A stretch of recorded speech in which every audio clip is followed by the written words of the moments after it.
मेरे बीमार होने से किसी को क्या फर्क पड़ेगा। अब इस बुढ़िया की किसे फिक्र, सब अपनी अपनी दुनिया में मस्त है। बहू और बच्चे को भी मैं क्या दोष दूं जब अपना बेटा ही मुझे नहीं समझता। सरिता जी फोन पर अपनी बेटी रेखा से शिकायत कर रही थी। मैंने तो पहले ही कहा था कि वो लोग तुम्हें अपने मतलब के लिए ले जा रहे हैं माँ। खुद को मजे से ऐश कर रहे हैं और तुमको छोड़ दिया घर और बच्चों की रखवाली के लिए। मैं तो अभी भी कह रही हूँ कि चुपचाप अपने गांव वापस चली जाओ। इन सब का एहसान लेने से अच्छा रूखी सूखी जैसा भी मिलेगा खा लेना। वैसे अम्मा एक बात बताओ कि तुमने गांव वाला घर गोपाल के नाम कर दिया क्या? वो लोग कहीं तुम्हें तंग तो नहीं करते कि घर उनके नाम कर दो? तुम्हें अपने लालच में दुख तो नहीं दे रहे हैं? रेखा कुछ भेज लेने के लिए पूछने लगी। ऐसा तो कुछ नहीं कर रहे हैं। कुछ दिनों पहले तेरा भाई गोपाल उस घर में मरम्मत करवाने गया था। अब क्या ठीक कराया मुझे क्या मालूम। सरिता जी तमतमाते हुए बोली, मम्मी जी, ओ मम्मी जी, खाना बन गया है, ले आऊं? बहू राधा ने आवाज देकर पूछा। चल बेटा फोन रखती हूँ, बहू खाने के लिए बुला रही है, तुमसे बाद में बात करती हूँ। सरिता जी ने फोन कट किया और बहू को आवाज लगाई कि खाना ले आओ। खाना देखते ही सरिता जी का मुंह बन गया। बहू यह क्या मरीजों वाला खिचड़ी ले आई हो? मुझे नहीं खाना, यह ले जाओ और वो लेके आओ जो तुम सबके लिए बनाया है। मम्मी जी आपकी तबीयत ठीक नहीं है, डॉक्टर ने सादा खाना खाने को कहा है, फिर भी मैंने इसमें घी का तड़का मार दिया है। राधा ने खिचड़ी को चम्मच से हिलाते हुए कहा। एक बार में तुमको बात समझ नहीं आती क्या? मुझे नहीं खाना, ये मेरे बीमार होने से किसी को कोई फर्क नहीं पड़ता, फिर यह सब दिखावा किस लिए? सरिता जी ने जिद पकड़ ली। लेकिन मम्मी जी आज मैंने सभी के लिए यही खाना बनाया है, हम सभी यही खा रहे हैं। आपको ऐसा क्यों लगता है कि हमें आपकी कोई फिक्र नहीं है?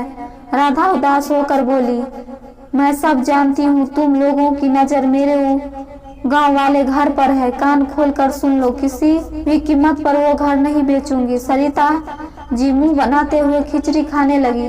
गोपाल कुछ देर तक सरिता जी को देखता रहा, फिर उठकर बोला, अम्मा 2 दिन बाद संडे है, आप तैयार हो जाना और अपना सब सामान भी बांध लेना। क्यों रे, मुझे वृद्धाश्रम छोड़ने का इरादा कर लिया क्या? सरिता जी ताने मारते हुए बोली। गोपाल ने उदासी से सरिता जी को देखा और बिन कुछ कहे वहां से चला गया। सरिता जी शुरू से ही बहुत तरार स्वभाव की थी। अपने ससुराल वालों से भी उनकी कुछ खास नहीं बन पाई, वही करती थी जो दिल में आए। गोपाल के पापा ने गांव में अपनी पुश्तैनी जमीन पर घर बनवा लिया और रिटायरमेंट के बाद सरिता के साथ वहीं रहने लगे। बड़ी बेटी रेखा और गोपाल की शादी भी उसी घर से की। गोपाल की सरकारी नौकरी थी, इसलिए वो परिवार के साथ शहर में ही बस गया। रेखा की शादी वहीं पास के ही गांव के जमींदार के बेटे से हो गई। पापा के मरने के बाद गोपाल सरिता जी को अपने साथ शहर ले आया, लेकिन सरिता जी के स्वभाव के कारण कभी उनकी अपनी बहू से अच्छी नहीं बनी थी। उनको लड़ने के लिए मुद्दे नहीं मिलते तो बना लेती।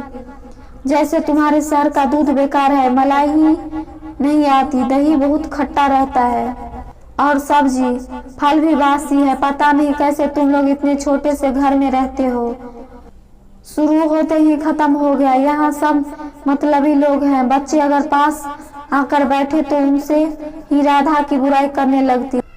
तुम्हारी मम्मी को कपड़े पहनने का ढंग नहीं है, खाना अच्छा नहीं बनाती, तुम लोगों को छोड़कर अपनी सहेलियों के साथ पार्टी करती रहती है और भी न जाने क्या क्या। इसलिए बच्चे भी दादी से दूर रहते हैं। राधा और गोपाल कितने भी उनके बारे में अच्छा सोचे, उन्हें लगता कि यह सब उनकी प्रॉपर्टी के लिए कर रहे हैं। और कुछ हद तक उनके दिमाग में यह बात उनकी बेटी रेखा ने भी डाल दी थी।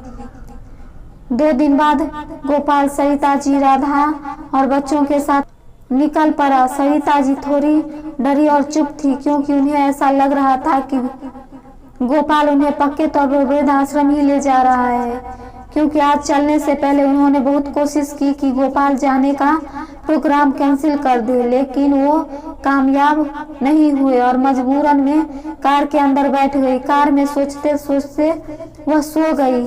अचानक कार रुकने से वो चिल्लाकर उठी, नहीं बहू, मुझे वृद्धाश्रम मत छोड़ो, मैं तुम लोगों के साथ अच्छे से रहूंगी। मम्मी जी आंखें खोलिए, आप अपने घर के बाहर खड़ी हैं, किसी वृद्धाश्रम में नहीं। राधा ने उनके कंधे को हिलाते हुए कहा।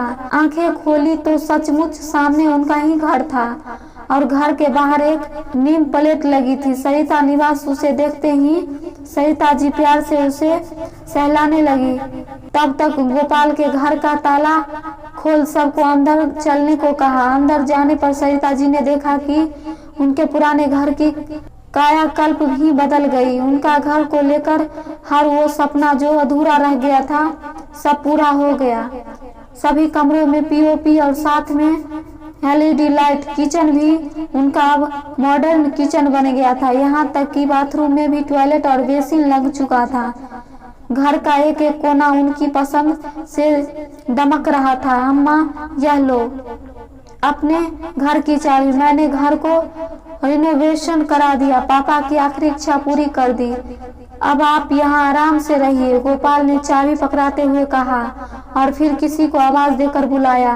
अम्मा, ये सुरीली है, आपकी फुल टाइम मेंटेन मेड आपके पास रहेगी और आपका ध्यान रखेगी। उम्मीद है कि आपको इससे कोई शिकायत नहीं होगी, क्योंकि मैं और राधा आपकी अच्छी से देखभाल नहीं कर पा रहे।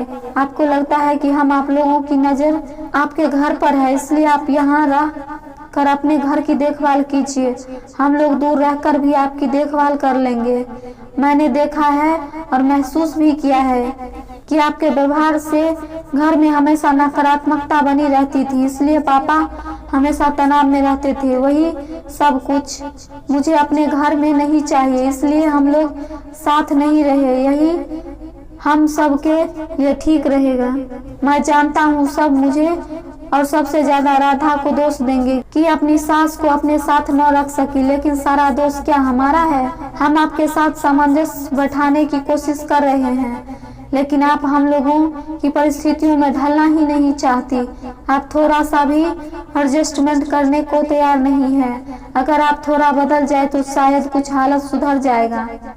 रिश्ता कोई भी हो, थोड़ा बहुत समझौता करना ही पड़ता है। आपकी नज़र में हम कभी सही नहीं थे और नहीं रहेंगे। आप हमेशा हमारी पूजनीय हैं और रहेंगी।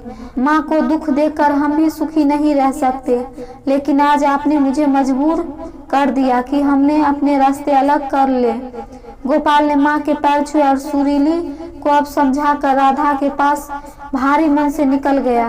बेटा बहू के जाने के बाद सरिता जी दंग रह गई कि उनके बुरे व्यवहार से उनकी हंसती खेलती दुनिया आज उन्हीं ने बर्बाद कर दिया। और जिस घर के लालच में वो अपने बेटे और बहू से बुरा व्यवहार कर रही थी, आज वही घर उनके लिए वृद्धाश्रम बन गया।